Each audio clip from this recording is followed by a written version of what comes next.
जो कंट्रोवर्सीज आपके खिलाफ होती हैं उस पर आप अगर कुछ कहना चाहें। देखिए, मैं 45 का हो रहा हूँ। ये काम शुरू हुआ था जब मैं 25 का था। जैसे मैं 15 साल तक गुमनामी में काम करता रहा, वैसे ही आज भी काम कर रहा हूँ।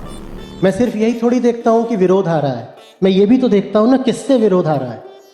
तो विरोध की क्वालिटी और क्वांटिटी दोनों देखी जाती है, और वही बता रहा है कि काम कौन सा धर्म बोलेगा कि जानवर मारो। ये कितनी व्यर्थ वाहियात बात है, दिखाई नहीं देता। एक पशु को मारने से और मार के खा जाने से तुमको शांति कैसे मिल जाएगी भाई? कौन सा ऊपर वाला प्रसन्न हो जाएगा कि तुम जानवर काट रहे हो? ये कितनी क्रूरता की, मूर्खता की कैसी बात है ये। पशु बलि का अर्थ है अपने भीतर के जानवर को मारना।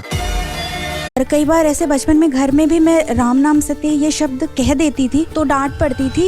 ये तो सम्मान देते हैं हम राम के नाम को, अब कौन बचाने आए। अगर हम एक जागृत समाज होते तो रोज सुबह उठते ही हर घर में हम कहते राम नाम सत्य है। पर आप ये करके देखो, पर मैं चाह रहा हूं कि आप ये करके देखो, करो कि उठो तो बोलो राम नाम सत्य है। आप मरोगे नहीं, अमर हो जाओगे। जिन्हें डर लगता हो ना कि ये बोल देंगे तो अपशकुन हो जाएगा, मैं उनसे इसका नाम जानते हैं आप? ये पीछे जो है स्टारी नाइट्स, ये जो आप देख रहे हो ये सूरज जैसे जो लग रहे हैं, ये वास्तव में क्या है? तारे हैं। ये विंसेंट के तारे हैं। बोल रहे तुम्हारे लिए रात बड़ी होगी, मेरे लिए तारे बड़े हैं। मेरे लिए तारे बड़े हैं तो मैं अपनी पेंटिंग में तारे छोटे नहीं दिखाऊंगा। ये बगावत है उनकी। विंसेंट कह रहे हैं कि मेरी आंखों को जो खूबसूरत लगता है मेरे लिए वही बहुत बड़ा है, बाकी सब किसी काम का नहीं है। समाज के लोग भी जीना प्रेम में ही चाहते हैं, पर प्रेम महंगी चीज। तुमने गधे को सिंहासन पर बैठा दिया तो क्या बोलेगा? अब राज्य कैसे चलना चाहिए? वो कहेगा कोई और फसल नहीं होगी, घास होगी, बस घास। और जितने आदमी लोग हैं ये सब अब माल ढोएंगे बोझा। और जितने मंदिर हैं उनमें किसी और मंत्र का जाप नहीं होगा, बस एक मंत्र तुम्हें बताए देते हैं, 108 बार बोलना होगा। 3 उसमें स्वर हैं, 3 मात्राएं, ढ, ए और चू।